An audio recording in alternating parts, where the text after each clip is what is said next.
ਸ਼ਾਮੀ ਆਪਾਂ ਤੁਹਾਡੇ ਨਾਲ ਡਿਸਕਸ ਕੀਤਾ ਸੀ ਵੀ ਯੂਐਸ ਦੀ ਸੁਪਰੀਮ ਕੋਰਟ ਨੇ ਇੱਕ ਜਿਹੜਾ ਫੈਸਲਾ ਆਇਆ, ਬਹੁਤ ਵੱਡਾ ਫੈਸਲਾ, ਉਹ ਪ੍ਰੈਜ਼ੀਡੈਂਟ ਟਰੰਪ ਉਹਨਾਂ ਦੇ ਐਡਮਿਨਿਸਟ੍ਰੇਸ਼ਨ ਦੇ ਹੱਕ ਦੇ ਵਿੱਚ ਦਿੱਤਾ ਹੈ, ਜਿਹਦੇ ਵਿੱਚ ਉਹਨਾਂ ਦਾ ਇਹ ਆ ਵੀ ਜਿਹੜਾ ਏਲੀਅਨ ਐਨੀਮੀਜ਼ ਐਕਟ ਯੂਜ਼ ਕੀਤਾ ਜਾ ਰਿਹਾ ਹੈਗਾ ਡਿਪੋਰਟੇਸ਼ਨ ਦੇ ਲਈ, ਖਾਸ ਕਰਕੇ ਜਿਹੜੇ ਲੋਕ ਗੈਂਗਸਟਰ ਆ ਜਾਂ ਕ੍ਰਿਮੀਨਲ ਹੈਗੇ ਆ, ਉਹ ਬਿਲਕੁਲ ਠੀਕ ਹੈਗਾ ਆ।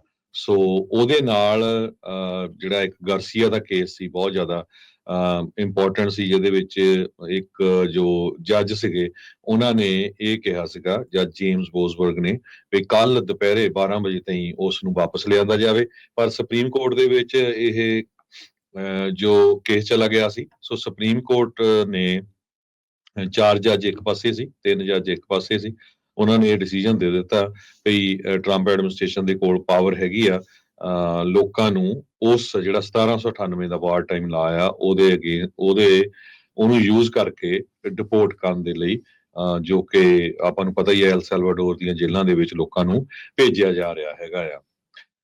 ਸੋ ਇਹ ਮੇਨ ਕੇਸ ਵੈਨਜ਼ੂਏਲਾ ਦਾ ਨੈਸ਼ਨਲ ਸੀ, ਗਾਰਸੀਆ ਨਾਮ ਦਾ ਬੰਦਾ, ਜਿਸ ਨੂੰ ਟਰੰਪ ਐਡਮਿਨਿਸਟ੍ਰੇਸ਼ਨ ਜਾਂ ਆਈਸ ਵਾਲਿਆਂ ਨੇ ਇਹ ਕਿਹਾ ਸੀ ਵੀ ਉਹ ਅਲੈਜਡ ਟ੍ਰੈਨ ਦੀ ਅਰੋਗਾ ਗੈਂਗ ਜਿਹੜਾ ਆ MS-13 ਉਹਦਾ ਮੈਂਬਰ ਆ, ਪਰ ਬਾਅਦ ਦੇ ਵਿੱਚ ਉਹਨਾਂ ਨੇ ਆਪਣੀ ਗਲਤੀ ਵੀ ਮੰਨ ਲਈ ਸੀ ਵੀ ਨਹੀਂ, ਕਲੈਰੀਕਲ ਮਿਸਟੇਕ ਹੋਈ ਹੈਗੀ ਆ।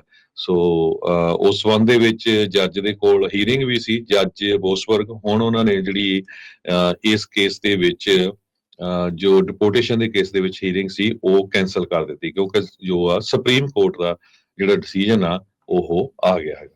ਜੀ ਬਿਲਕੁਲ। ਸੋ ਰਾਸ਼ਟਰਪਤੀ ਟਰੰਪ ਪ੍ਰਸ਼ਾਸਨ ਨੂੰ ਇੱਕ ਕਹਿ ਸਕਦੇ ਹਾਂ ਵੀ ਗੁੱਡ ਨਿਊਜ਼ ਦੇ ਤੌਰ ਦੇ ਉੱਤੇ ਮਿਲੀ ਆ।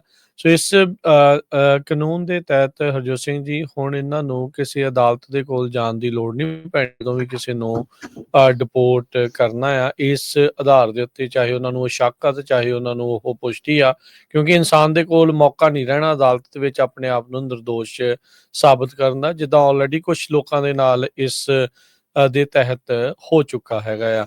ਸੋ ਹੀਅਰਿੰਗ ਜਿਹੜਾ ਜੁਡੀਸ਼ਰੀ ਆ ਉਹ ਇਸ ਦੇ ਵਿੱਚੋਂ ਲਾਂਭੇ ਜਿਹੜੀ ਉਹ ਹੋ ਜਾਊਗੀ।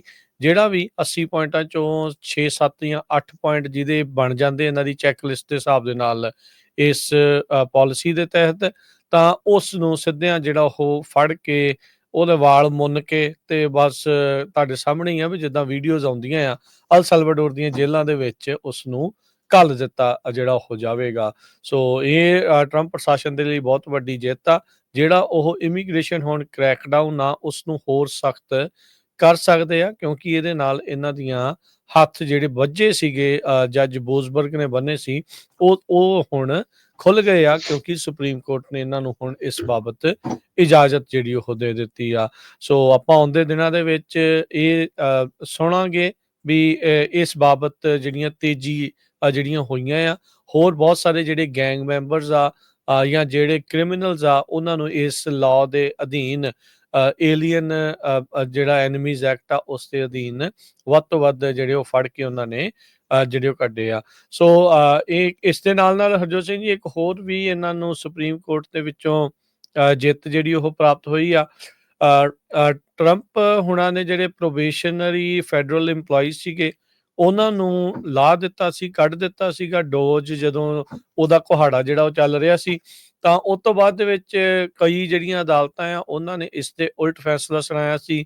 ਇਹਨਾਂ ਦੀ ਪ੍ਰੋਬੇਸ਼ਨ ਦੇ ਉੱਤੇ ਫੈਡਰਲ ਇੰਪਲਾਈਜ਼ ਆ ਉਹਨਾਂ ਨੂੰ ਮੁੜ ਦੁਬਾਰਾ ਹਾਇਰ ਕਰਨ ਦੇ ਨਿਰਦੇਸ਼ ਦਿੱਤੇ ਸੀਗੇ, ਪਰ ਸੁਪਰੀਮ ਕੋਰਟ ਨੇ ਇੱਕ ਵਾਰੀ ਫਿਰ ਟਰੰਪ ਪ੍ਰਸ਼ਾਸਨ ਦੀ ਪਿੱਠ ਥਾਪੜਦੇ ਹੋਏ ਉਹ ਕਹਿੰਦੇ ਆ ਵੀ ਟਰੰਪ ਹੁਣੀ ਜਿਹੜੇ ਪ੍ਰੋਬੇਸ਼ਨ ਦੇ ਉੱਤੇ ਫੈਡਰਲ ਇੰਪਲਾਈਜ਼ ਆ ਉਹਨਾਂ ਨੂੰ ਜਿਹੜਾ ਫਾਇਰ ਕੀਤਾ ਆ ਉਹ ਫਾਇਰ ਕੀਤਾ ਜਿਹੜਾ ਉਹ ਰਹਿ ਸਕਦੇ ਆ। ਸੋ ਸੁਪਰੀਮ ਕੋਰਟ ਦੇ ਡਿਸੀਜਨ ਦੇ ਨਾਲ ਲੋਅਰ ਕੋਰਟ ਦੇ ਜਿਹੜਾ ਉਹ ਫੈਸਲਾ ਸੀਗਾ ਉਸ ਨੂੰ ਹੁਣ ਬਲੌਕ ਕਰ ਦਿੱਤਾ ਗਿਆ ਆ, ਜਿਸ ਦੇ ਤਹਿਤ 16,000 ਪ੍ਰੋਬੇਸ਼ਨਰੀ ਇੰਪਲੋਈਜ਼ ਆ ਉਹਨਾਂ ਨੂੰ ਮੁੜ ਦੁਬਾਰਾ ਨੌਕਰੀ ਦੇ ਉੱਤੇ ਰੱਖਣਾ ਸੀ। ਹਾਇਰਡ ਇਹ ਵਿਚਾਰਿਆਂ, ਇਹ ਤਾਂ ਹਰਜੋਤ ਸਿੰਘ ਜੀ ਉਹ ਜਿਹੜੀ ਘੜੀ ਦੇ ਪੈਂਡੂਲਮ ਵਰਗਾ ਹਾਲ ਉਹਨਾਂ ਇੰਪਲੋਈਜ਼ ਦਾ ਹੋ ਗਿਆ। ਉਹਨਾਂ ਨੂੰ ਆਪ ਨਹੀਂ ਪਤਾ ਲੱਗਣਾ ਵੀ ਕੱਲ ਨੂੰ ਸਾਡੇ ਨਾਲ ਉਹਨਾਂ ਦੇ ਨਾਲ ਜਿਹੜਾ ਉਹ ਕੀ ਜਿਹੜਾ ਉਹ ਵਾਪਰਨਾ ਆ। ਦੋ ਜਿਹੜੇ ਲਿਬਰਲ ਜਸਟਿਸ ਆ ਸੋਨੀਆ ਸੋਟੋਮੇਯਰ ਤੇ ਕੇਤਨ ਬਰਾਊਨ ਜੈਕਸਨ, ਇਹਨਾਂ ਦੋਨਾਂ ਨੇ ਪਬਲਿਕਲੀ ਇਸ ਫੈਸਲੇ ਦੇ ਉਲਟ ਜਿਹੜੀ ਉਹ ਸੀਗੀ। ਸੋ ਪੂਰੀਆਂ ਇੰਪਲੀਕੇਸ਼ਨਸ ਇਸ ਫੈਸਲੇ ਦੀਆਂ ਕੀ ਹੋਣਗੀਆਂ ਇਹਦਾ ਅਜੇ ਕੋਈ ਬਹੁਤਾ ਕਲੀਅਰ ਨਹੀਂ ਹੈਗਾ। ਪਰ ਇਹ ਆ ਵੀ ਹੁਣ ਟਰੰਪ ਪ੍ਰਸ਼ਾਸਨ ਜਿਨ੍ਹਾਂ ਨੇ ਹਜ਼ਾਰਾਂ ਹੀ ਪ੍ਰੋਬੇਸ਼ਨਰੀ ਫੈਡਰਲ EMPLOYEES ਉਹਨਾਂ ਨੂੰ ਕੱਢਿਆ ਹੋਇਆ ਸੀਗਾ, ਉਹਨਾਂ ਨੂੰ ਦੁਬਾਰਾ ਹਾਇਰ ਕਰਨ ਦਾ ਜਿਹੜਾ ਫੈਸਲਾ ਸੁਣਾਇਆ ਗਿਆ ਸੀ, ਉਹ ਦੁਬਾਰਾ ਹਾਇਰ ਕਰਨ ਦੇ ਉੱਤੇ ਜਿਹੜੀ ਇਹਨਾਂ ਨੇ ਰੋਕ ਲਗਾ ਦਿੱਤੀ ਹੈਗੀ ਆ।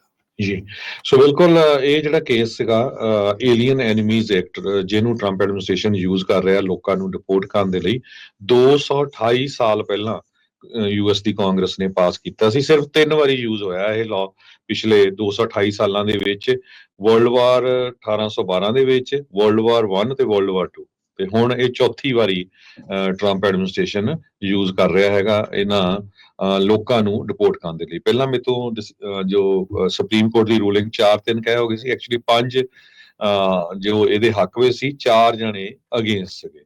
ਸੋ 5 ਜਣਿਆਂ ਨੇ ਕਿਹਾ ਵੀ ਹਾਂ Trump administration aliens enemy act ਦੇ ਤਹਿਤ ਜੋ ਪ੍ਰੋਸੀਡਿੰਗ ਕਰ ਰਿਹਾ ਉਹ ਠੀਕ ਹੈਗੀਆਂ, ਉਹ ਜਿਹੜਾ ਜੱਜ ਪਹਿਲਾਂ ਰੋਜ਼ਨਬਰਗ ਆ ਉਹਦੇ ਏਰੀਏ ਦੇ ਵਿੱਚ ਨਹੀਂ ਆਉਂਦੀਆਂ ਹੈਗੀਆਂ ਜੀ। ਸੋ ਇਹ ਸੁਪਰੀਮ ਕੋਰਟ ਦੀ ਰੂਲਿੰਗ ਆ, ਬੜੀ ਖਤਰਨਾਕ ਰੂਲਿੰਗ ਆ, ਇਹਦਾ ਬਹੁਤ ਸਾਰਾ ਜਿਹੜਾ ਅਸਰ ਪਊਗਾ।